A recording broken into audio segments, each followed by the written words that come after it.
I could be, I could think that me speaking on my platform or me speaking in my everyday life is not effective because the world doesn't have access to my content. But see, I'm smart, so I know that I am being effective in a lot of ways. And I'm also smart enough to know that you never know if my content might catch on and something might go viral and then a lot more people will have access to it. So today I might make content and it might get 100 views, you know, but it will sit there and it might blow up later, right? It's not that I'm waiting for that. I'm just saying that that's a possibility. But the ways that my content is being effective now, this is not even content, but I tell y'all, when I be out here with the people, I speak my mind too. It's not something that I just do online. But there was a lady, I think I told y'all briefly one time I went into Burger King, I was door dashing, and she started, can you confirm it? And she saw me confirm it. But it's I don't even want to get into it, but she has the personality type of a lot of older black women of control, right? And also just being messy and just knowing that she's capable of stealing and the people she's around is capable of stealing. So she's projecting on me. I'm not saying all door dashers because I have seen that they will say, you need to confirm, and then white people come in with their stuff, and it's like, you got it, have a good day. But trying to make me confirm really hard, just trying to make me her bitch in the moment. So, and I have no problem with confirming. When they say, can you confirm that in front of me, I never give pushback. I say, yo, I turned my phone around. I actually did all this. I turned my phone around. I was like, there you go, confirm. And then I was about to grab the food. She didn't say anything. She just looked at the phone. By this time, it's confirmed. Like, it's confirmed. I turned the phone around. And she goes, I need to see if it's confirmed. So I said, I showed you it was confirmed. I confirmed it. So she goes, I'm just doing my job. She cuts me off while I'm trying to speak. By this time, I was at the KFC. I had just left the KFC. This woman did this shit to me. I had 2 orders that I went there back to back, and she acted like I was trying to steal it both times, even though I came back to get another order that was smaller than the order that I could have stolen, which I didn't. But she just couldn't let me just have a pleasant exchange with her. But now I'm in the Burger King and she's doing the same thing. So I'm already triggered. Like, I'm tired. So I look at her and I tell her, no. I literally just yell, no. I'm not doing it. And then she started talking. I said, you already saw me confirm. You saw me confirm. And then I said, it's you. It's the same people. You the same black people who like to turn around talking about white people racially profiling you, and you doing it to your own people. And I told her, we black. We're black. I shamed the shit out of her. There was a worker there. And the worker was there was a younger girl, and she was looking at me like this, and she started laughing. You know how like Celie laughs on The Color Purple? This how this woman started laughing. Like, and the manager who was disrespecting me looked at her like, you better shut your ass up, because I could fire you, right? I remember she looked at her like, but then she looked at me.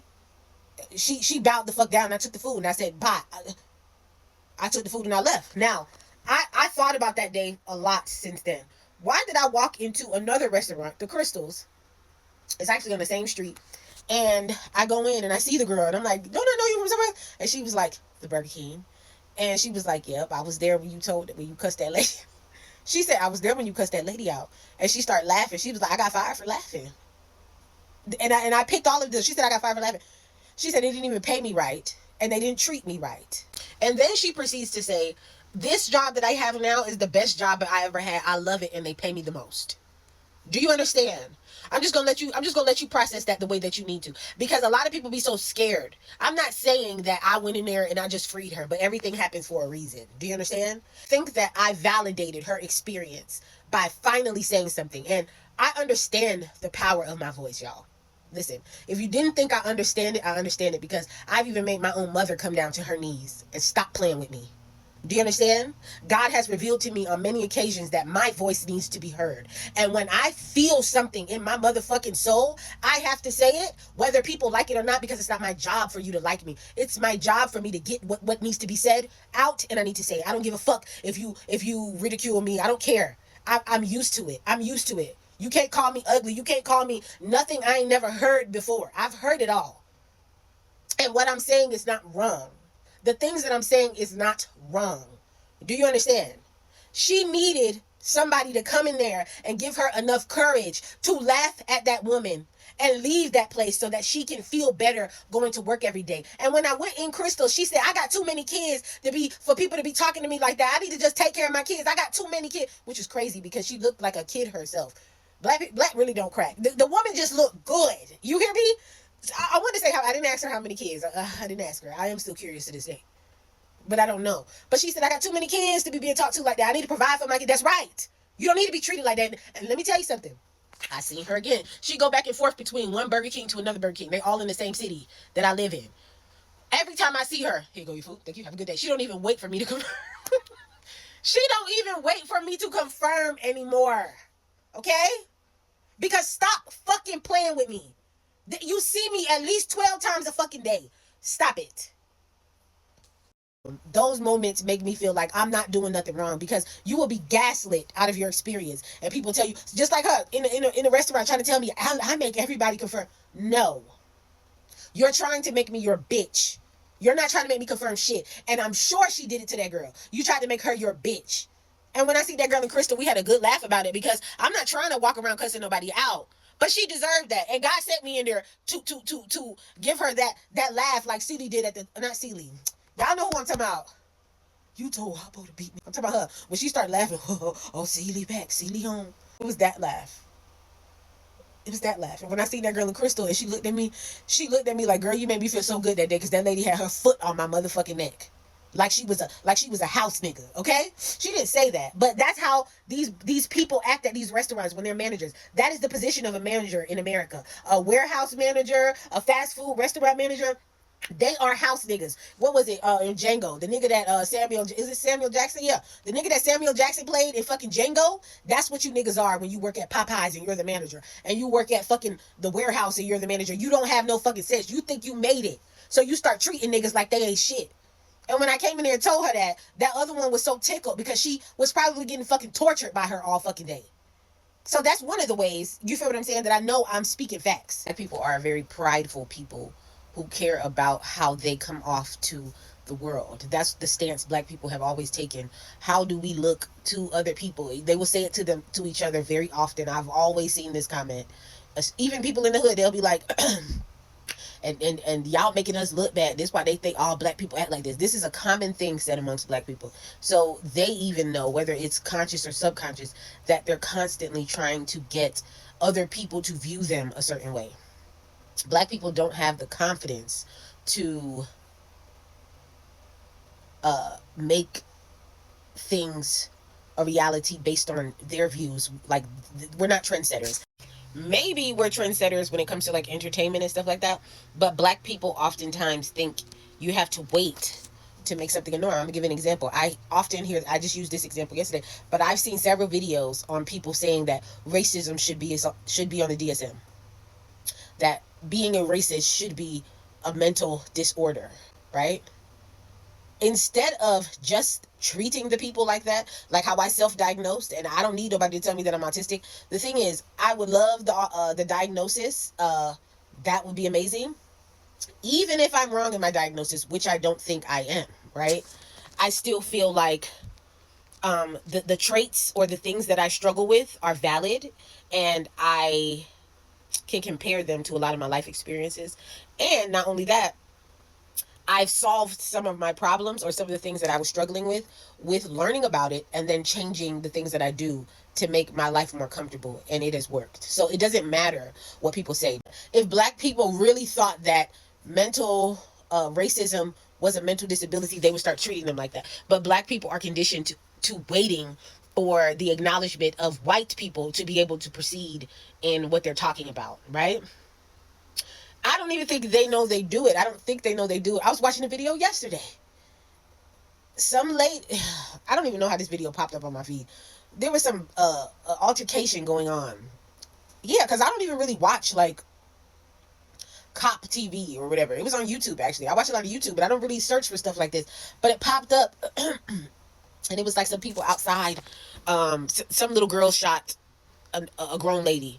But the grown lady that was shot was fighting with her mother, right? So a parent and another lady outside fighting. The one who got shot picks up something and hits the mom overside the head with it, and the little girl gets the gun and shoots the lady because her mother's getting beat up.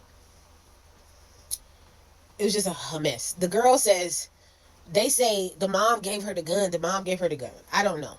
I don't know if the mom did that. Because how could she give it to her if she's getting beat up? I don't know. Then once the police arrive, this is the part I'm talking about. I'm not even really talking about the whole story. There's a lot of problems in that story, but this is the part. The police are like, where y'all need to back up because the lady was still breathing. She eventually passed away, but the lady was still breathing. They was like, y'all need to back up. We're waiting on the paramedics. And the black people kept saying, do something. Y'all just standing there. Do something. Do something. And I just kept looking at it thinking, what do you want them to do? We know that I can go through the training, get pepper sprayed, do whatever it needs to happen to become a police officer. That doesn't mean that I will know how to save someone's life, right? And then we know that the people that are attracted to these jobs are not really they're supposed to be humanitarians, but we know that's not actually who's attracted to doing these jobs, correct? So you get what I'm saying? Like, what are they supposed to do? And everybody's like, y'all let her die. They're seemingly getting more riled up by each second, convincing themselves that these white people are allowing her to die because they're coming up with a story to say afterwards. And they're also replaying the story that has been told to them their whole life, that white people don't like them, white people don't care about them, which is probably true. But white people don't care about them, so white people are just going to treat them like animals. They start moving the body, the feet, the lady's feet were dragging. Y'all dragging her feet. At least pick up her motherfucking feet. At least pick up her feet. Simultaneously allowing these people to do whatever they want to. Like, this is somebody bleeding on the floor that you're saying that you care about, and not one person stepped in. I understand that the law is in place and you can go to jail if you break the law, right? But the passion coming from these people, it didn't match what they were actually doing. It's like those dogs who are running for you and then they stop because there's an invisible fence. It's like black people see whiteness as an invisible fence, because that's the history of black people, usually used to being under surveillance, right? So you only behave when somebody's watching you, and always being told what to do. Black people do not know how to move to the beat of their own drum. They claim they do. They claim they do being belligerent. Even in this video, they're just like, hey, don't tell me what to do. Don't touch me. Don't do that. You're doing it. You're saying that. And then somebody's like, don't touch me. I'm going to do whatever I want to. The officers keep being lenient with them. And then they just keep doing it too much. The officers are like, you know what? Put the cuffs on them. As soon as the cuffs go on them, I'm sorry. I should have listened. The amount of times that they was telling this man to stop was a ridiculous amount. He had so many opportunities to just stop, and he didn't. But it's almost like black people just do the resistant thing for performance. It's not like they really care about actually being free. Do you get what I'm saying? You know what I mean? It's just all a performance. It's just all and black people, I know I'm going on for a very long time, but black people just really care about making people think something. Now, let me tell you how shit work, because you want everybody to view the community as Olandria and fathers taking care of their kids, and there's no black on black crime, and you want the community to view us this way. But that's not the reality. So what you're really advocating for is for the people who are suffering amongst each other to just be put in a dark room somewhere, like silenced, so that you can be the face of blackness. Let me tell you something about karma. What you want is you're never going to get it. You're never going to get it. You're better off just digging your own grave. Maybe not in this moment. Maybe you'll get a little bit of what you want, but you'll never come out on top because you're not trying to shine a light or spread love or awareness to all of the things that need love and awareness. You're just trying to uplift your fucking ego. And I think this is why the black community keeps suffering. I don't think the black community just keeps suffering because of racism. I think the black community is suffering because of their own self-hatred. This is what I'm seeing. Black people wanting to selectively see what they want, just like their oppressors. You can't get mad at your oppressor for putting you in this state. And all you're doing is getting the baton and picking up where they're left off. You cannot ignore the conversation that a lot of black children are not growing up with fathers. I'll see people get on here, well, I had a daddy. There's a lot of people in our community with this story. You can look up statistics. You can say it got better. Just like I said, black people, like how I'm being affected, I'm shining a light on it. Because when black people hear me talk, they start raising their children. They start saying, nah, because we not going out like that, because their pride is bigger than their desire to be fathers. Their pride is bigger than their desire to actually be in a healthy marriage. They just want a ring. I'm talking about black women now. Their desire for, we look like this, we represent this, is higher than actual cleaning house. That's the black community. That's black culture. They don't care about doing all of the work. Last example, I used to work in the school system, and I remember the special ed hall needed a lot of work. We had children on top of children in classes that they just didn't belong in together. We had MOYD children mixed with autistic children who could do math. It was just a lot. It was just a lot that needed to be fixed. And on top of that, the staff was very ghetto. I'm sorry. And the lead teachers were scared of the paraprofessionals.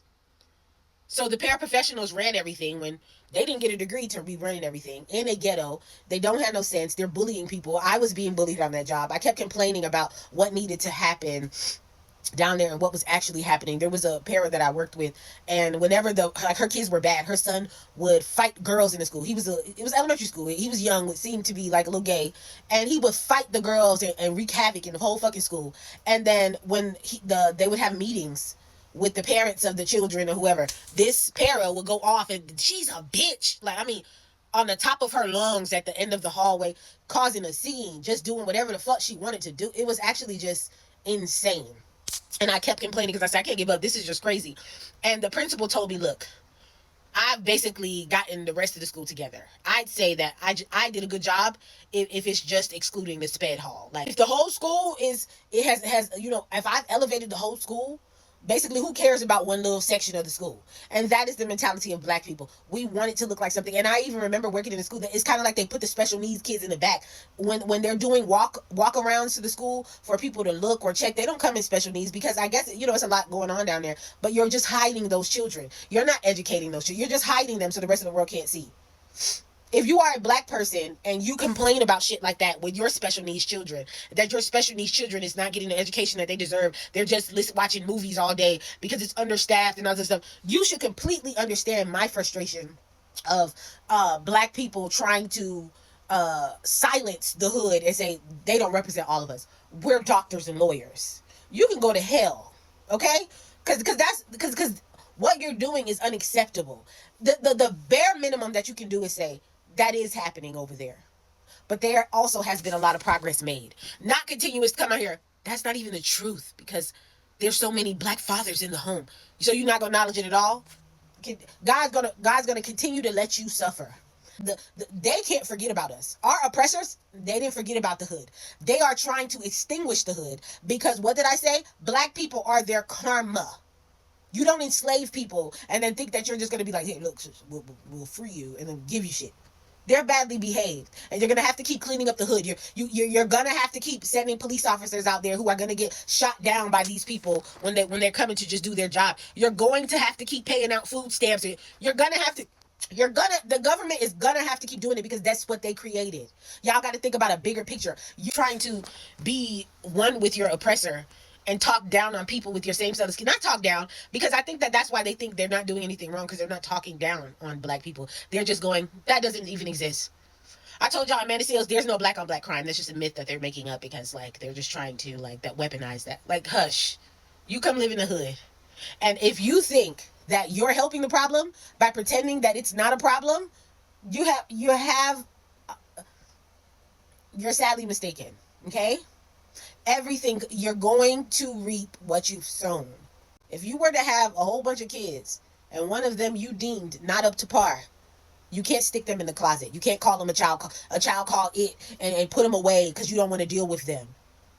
But then when you want votes, or when you want the voting time to come, then you call for all black people to come out and vote. When you want to share TikTok, when you want to share culture on TikTok, you start reposting them people because they can dance really good and you love your people, but you don't want to include them into the solution.